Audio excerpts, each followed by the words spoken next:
এর আগেও বড় পর্দায় অভিনয় করেছেন অভিনেত্রী অন্বেষা হাজরা, তাই বিষয়টা নতুন না তার কাছে। সেই কাজগুলো উল্লেখযোগ্য নয় বলে বড় পর্দার বড় ব্রেক হিসেবে ধরে না নেওয়াই ভালো। এবার একটা বড় ব্রেক পেয়েছেন অন্বেষা। কিছুদিন আগেই শেষ হয়েছে তার সিরিয়াল সন্ধ্যা তারা।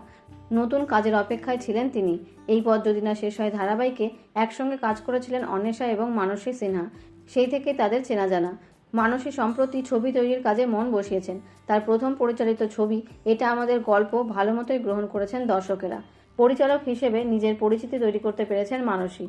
এবার দ্বিতীয় ছবি তৈরির পালা। প্রথম ছবির মতো এ ছবিতেও অপরাজিতা আড্ড গুরুত্বপূর্ণ চরিত্রে অভিনয় করছেন। সেই সঙ্গে কাজ করছেন অন্বেষা হাজরা এবং অর্জুন চক্রবর্তী। এই প্রথম বড় পর্দায় দুটিতে অভিনয় করছেন অন্বেষা এবং অর্জুন। তার বড় পর্দার যাত্রা সম্পর্কে কি বলছেন চলুন জানা যাক। অন্বেষা তিনি অত্যন্ত আনন্দিত। মানসী সিনহার মতন একজন অভিনেত্রীর সঙ্গে ফের কাজ করতে পেরে নিজেকে ধন্য বলেই মনে করছেন।